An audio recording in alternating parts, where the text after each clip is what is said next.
ਵਾਹਿਗੁਰੂ ਜੀ ਕਾ ਖਾਲਸਾ ਵਾਹਿਗੁਰੂ ਜੀ ਕੀ ਫਤਿਹ। ਧੰਨ ਧੰਨ ਸ਼੍ਰੀ ਗੁਰੂ ਗੋਬਿੰਦ ਸਿੰਘ ਜੀ ਪਾਤਸ਼ਾਹ।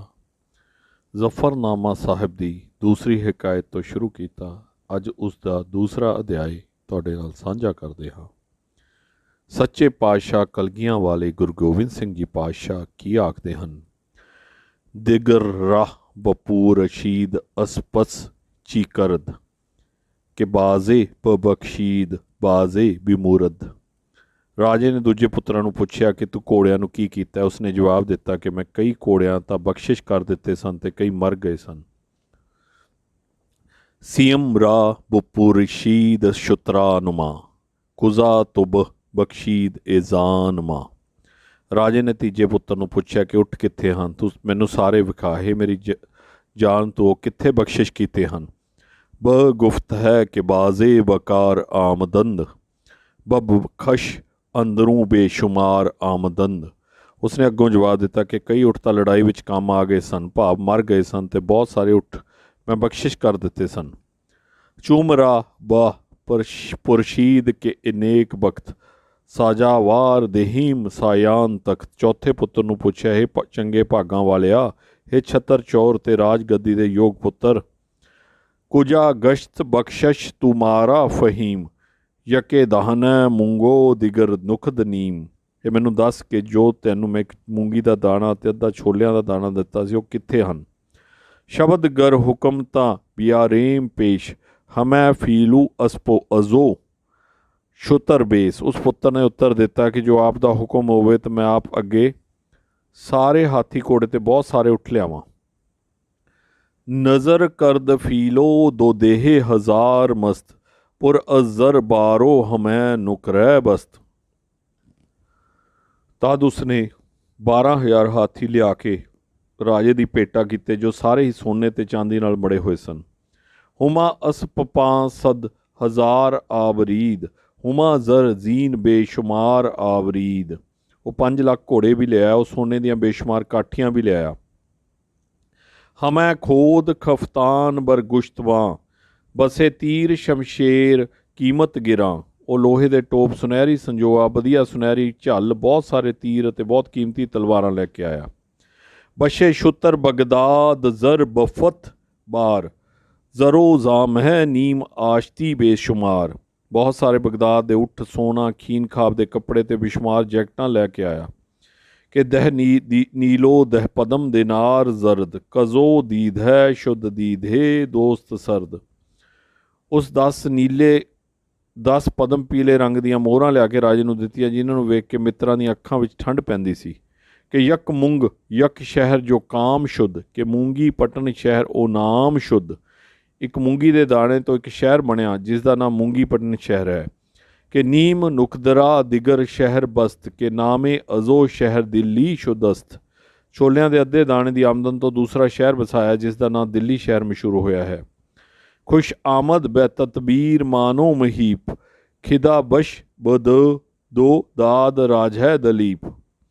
ਰਾਜਾ ਮਾਨਦਾਤਾ ਨੂੰ ਆਪਣੇ ਚੌਥੇ ਪੁੱਤਰ ਦੀ ਯੁਕਤੀ ਬੜੀ ਚੰਗੀ ਲੱਗੀ। ਉਸਨੇ ਖੁਸ਼ ਹੋ ਕੇ ਉਸ ਨੂੰ ਦਲੀਪ ਦਾ ਲਕਬ ਦਿੱਤਾ, ਭਾਵ ਉਸ ਦਾ ਨਾਂ ਰਾਜਾ ਦਲੀਪ ਰੱਖਿਆ। ਕਿ ਪੈਦਾ ਅਜ਼ੋ ਮਰਦ ਸ਼ਾਹਨ ਸਹੀ ਸਜਾਵਾਰ ਤਖਤ ਅਸਤੋ ਤਾਜੋ ਮਹੀ। ਉਸ ਮਰਦ ਤੋਂ ਸ਼ਹਿਨਸ਼ਾਹੀ ਦਾ ਪ੍ਰਤਾਪ ਪੈਦਾ ਹੋਇਆ, ਜੋ ਤਖਤ ਅਤੇ ਧਰਤੀ ਤੇ ਲਾਇਕ ਹੈ। ਬ ਜ਼ੇਬਦ ਅਜ਼ੋ ਮਰਦ ਤਾਜੋ ਨਗੀ ਬਰ ਅਕਲੂ ਤਤਬੀਰ ਹਜ਼ਾਰ ਆਫਰੀ। ਅਕਲ ਤੇ ਯੁਕਤੀ ਉੱਤੇ 1000 ਵਾਰੀ ਕੁਰਬਾਨ ਹੁੰਦੇ ਹਾਂ।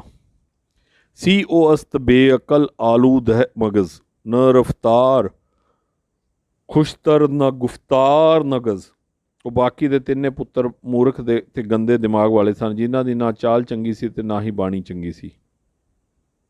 ਹਮੀ ਖਵਾਸਤ ਕੇ ਉਰਾ ਬਹਸ਼ਾਹੀ ਦਿਮ ਜੇ ਦੌਲਤ ਖੁਦਸ਼ਰਾ ਅਗਾਹੀ ਦਿਮ। ਰਾਜਾ ਮਾਨਦਾਤਾ ਨੇ ਚਾਹਿਆ ਕਿ ਮੈਂ ਦਲੀਪ ਨੂੰ ਰਾਜਗੱਦੀ ਦੇ ਦਿਆਂ ਤੇ ਆਪਣੀ ਦੌਲਤ ਬਾਰੇ ਸਾਰੇ ਵੇਰਵੇ ਇਸ ਨੂੰ ਦੱਸ ਦਿਆਂ। ਬਜ਼ੇਬਦ ਕਜ਼ੋ ਰੰਗ ਸ਼ਾਹਨ ਸ਼ਹੀ ਕਿ ਸਾਹਿਬ ਸ਼ੌਰ ਅਸਤ ਬ ਮਾਲਕ ਮਹੀ। ਦਲੀਪ ਰਾਜਗੱਦੀ ਤੇ ਬੈਠ ਕੇ ਸ਼ੋਭਾ ਵਧਾਵੇਗਾ, ਕਿਉਂਕਿ ਇਹ ਬੜਾ ਅਕਲਮੰਦ ਅਤੇ ਪ੍ਰਿਥਵੀ ਦਾ ਮਾਲਕ ਹੈ। ਖਿਤਾਬਸ਼ ਕਜ਼ੋ ਗਸ਼ਤ ਰਾਜ ਹੈ ਦਲੀਪ ਖਿਲਾਫਤ ਬਬਖਸ਼ੀਦ ਮਾਨੋ ਮਹੀਪ। ਉਸ ਦਾ ਲਕਬ ਰਾਜਾ ਦਲੀਪ ਹੋ ਗਿਆ ਤੇ ਰਾਜਾ ਮਾਨ ਧਾਤਾ ਨੂੰ ਉਸਨੇ ਰਾਜ ਗੱਦੀ ਬਖਸ਼ ਦਿੱਤੀ ਸੀ। ਪਿਸਰਾਂ ਦਿਜ਼ਰ ਸ਼ਾਹੀ ਆਜ਼ਾਦ ਕਰਦ ਨ ਦਾਨਿਸ਼ ਪਰਸਤੋ ਨਾ ਆਜ਼ਾਦ ਮਰਦ। ਰਾਜਾ ਨੇ ਬਾਕੀ ਤਿੰਨਾਂ ਪੁੱਤਰਾਂ ਨੂੰ ਬਾਦਸ਼ਾਹੀ ਤੋਂ ਵੱਖਰਾ ਕਰ ਦਿੱਤਾ ਕਿ ਨਾ ਤਾਂ ਉਹ ਅਕਲਮੰਦ ਸਨ ਤੇ ਨਾ ਹੀ ਵਿਕਾਰ ਰਹੇ ਸਨ। ਕਿਉਰਾ ਬਰੋ ਜ਼ਰ ਸਿੰਘਾਸਨ ਨਿਸ਼ਾਦ ਕਲੀਦੇ ਕੁਹਨ ਗੰਜ਼ਰਾ ਬਰ ਕੁਸ਼ਾਦ। ਰਾਜਾ ਨੇ ਦਲੀਪ ਨੂੰ ਸੁਨਹਿਰੀ ਸਿੰਘਾਸਨ ਤੇ ਬਿਠਾ ਦਿੱਤਾ ਤੇ ਪੁਰਾਣੇ ਖਜ਼ਾਨੇ ਕੁੰਜੀ ਨਾਲ ਖੋਲ ਕੇ ਉਸ ਦੇ ਹਵਾਲੇ ਕਰ ਦਿੱਤੇ। ਬਦੋਦਾਦ ਸ਼ਾਹੀ ਖੁਦ ਆਜ਼ਾਦ ਗਸ਼ਤ।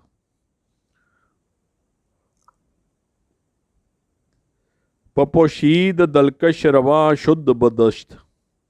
ਰਾਜਾ ਮਾਨ ਧਾਤਾ ਨੇ ਦਲੀਪ ਨੂੰ ਰਾਜ ਗੱਦੀ ਦੇ ਦਿੱਤੀ। ਆਪ ਸਭ ਬੰਧਨਾਂ ਤੋਂ ਮੁਕਤ ਹੋ ਗਿਆ। ਉਸਨੇ ਫਕੀਰਾਂ ਵਾਲੀ ਗੋਦੜੀ ਪਹਿਨ ਲਈ ਤੇ ਜੰਗਲ ਵੱਲ ਰਵਾਨਾ ਹੋ ਗਿਆ। ਇਸ ਹਕਾਇਤ ਨੂੰ ਲਿਖ ਕੇ ਸਤਿਗੁਰੂ ਜੀ ਔਰੰਗਜ਼ੇਬ ਨੂੰ ਇਹ ਸਿੱਖਿਆ ਦੇ ਰਹੇ ਹਨ ਕਿ ਵੇਖ ਔਰੰਗਜ਼ੇਬ, ਰਾਜਾ ਮਾਨ ਧਾਤਾ ਨੇ ਰਾਜ ਗੱਦੀ ਦੇਣ ਤੋਂ ਪਹਿਲਾਂ ਆਪਣੇ ਪੁੱਤਰਾਂ ਨੂੰ ਕਿਵੇਂ ਪਰਖਿਆ। ਰਾਜਾ ਦਲੀਪ ਨੂੰ ਰਾਜ ਗੱਦੀ ਦੇ ਯੋਗ ਜਾਣ ਕੇ ਆਪਣੀ ਗੱਦੀ ਦਾ ਵਾਰਿਸ ਬਣਾਇਆ। ਰਾਜਾ ਦਲੀਪ ਨੇ ਆਪਣੀ ਹਿੰਮਤ ਤੇ ਨੇਕ ਕਮਾਈ ਨਾਲ 2 ਸ਼ਹਿਰ ਵਸਾਏ। ਜਿਸ ਦਿੱਲੀ ਦੇ ਤਖਤ ਤੇ ਇਸ ਵੇਲੇ ਤੂੰ ਬੈਠਾ ਹੈ, ਇਹ ਉਸੇ ਰਾਜਾ ਦਲੀਪ ਦਾ ਵਸਾਇਆ ਸ਼ਹਿਰ ਹੈ। ਉਸਨੇ ਆਪਣੇ ਰਾਜ ਸਮੇਤ ਧਰਮ ਦਾ ਰਾਜ ਕੀਤਾ ਤੇ ਪ੍ਰਜਾ ਨੂੰ ਸੁਖੀ ਰੱਖਿਆ। ਪਰ ਤੂੰ ਉਸ ਦਿੱਲੀ ਦੇ ਤਖਤ ਤੇ ਬੈਠ ਕੇ ਜੋ ਜ਼ੁਲਮ ਕਰ ਰਿਹਾ ਹੈ, ਉਸ ਤੋਂ ਪ੍ਰਜਾ ਦੁਖੀ ਹੈ। ਤੂੰ ਧੋਖੇ ਨਾਲ ਆਪਣੇ ਪਿਤਾ ਨੂੰ ਕੈਦ ਕਰਕੇ ਤੇ ਭਰਾਵਾਂ ਨੂੰ ਮਰਵਾ ਕੇ ਰਾਜ ਪ੍ਰਾਪਤ ਕੀਤਾ ਹੈ। ਜਦ ਤੂੰ ਹੇਰ ਫੇਰ ਕਰਕੇ ਹੀ ਰਾਜ ਲਿਆ ਹੈ ਤਾਂ ਤੇਰੇ ਕੋਲੋਂ ਕਿਸੇ ਇਨਸਾਫ ਦੀ ਆਸ ਰੱਖਣੀ ਬੇਅਰਥ ਹੈ। ਯਾਦ ਰੱਖ, ਤੈਨੂੰ ਸੱਚੇ ਰੱਬ ਦੀ ਦਰਗਾਹ ਵਿੱਚ ਇਹਨਾਂ ਕੁਕਰਮਾਂ ਦਾ ਲੇਖਾ ਦੇਣਾ ਪੈਣਾ ਹੈ।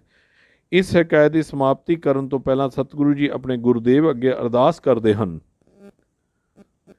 ਵਿਧੈ ਸਾਕੀਆ ਸਾਗਰੇ ਸਬੰਜ ਰੰਗ ਕਿ ਮਾਰਾ ਬਕਾਰ ਅਸਤ ਦਰ ਬਖਤ ਜੰਗ। ਹੇ ਗੁਰੂਦੇਵ, ਮੈਨੂੰ ਹਰੇ ਰੰਗ ਹਰੀ ਦੇ ਨਾਮ ਦਾ ਪਿਆਲਾ ਬਖਸ਼ੋ ਜੋ ਮੇਰੇ ਲਾਇਕ ਹੈ ਤੇ ਜੋ ਜੰਗ ਅੰਦਰ ਮੇਰੇ ਕੰਮ ਆਉਣ ਵਾਲਾ ਹੈ। ਬਮਨ ਦੇਹ ਕੇ ਬਖਤ ਆਜ਼ਮਾਈ ਕੁਨਮ ਜੀਤੇ ਗੇ ਖੁਦ ਸ਼ਿਕਾਰ ਬਾਈ ਕੁਨਮ। ਹੇ ਪ੍ਰਭੂ, ਮੈਨੂੰ ਇਹ ਦਾਤ ਬਖਸ਼ ਤਾਂ ਕਿ ਮੈਂ ਆਪਣੇ ਭਾਗਾਂ ਦੀ ਅਜਮਾਇਸ਼ ਕਰਾਂ ਤੇ ਆਪਣੀ ਤਲਵਾਰ ਦੀ ਕਾਰਵਾਈ ਕਰਾਂ। ਭਾਵ, ਹੇ ਸਤਿਗੁਰੂ ਜੀ, ਮੈਨੂੰ ਪ੍ਰਭ ਦੇ ਨਾਮ ਦੀ ਦਾਤ ਬਖਸ਼ੋ ਤਾਂ ਕਿ ਮੈਂ ਦ੍ਰਿੜਤਾ ਨਾਲ ਜ਼ੁਲਮ ਨੂੰ ਨਾਸ਼ ਕਰਨ ਲਈ ਆਪਣੀ ਤਲਵਾਰ ਦੇ ਜ਼ੋਹਰ ਵਿਖਾਵਾਂ ਤੇ ਤੇਰੀ ਆਗਿਆ ਦਾ ਪਾਲਨ ਕਰਦਾ ਹੋਇਆ ਧਰਮ ਦਾ ਪ੍ਰਚਾਰ ਕਰਾਂ। ਵਾਹਿਗੁਰੂ ਜੀ ਕਾ ਖਾਲਸਾ, ਵਾਹਿਗੁਰੂ ਜੀ ਕੀ ਫਤਿਹ।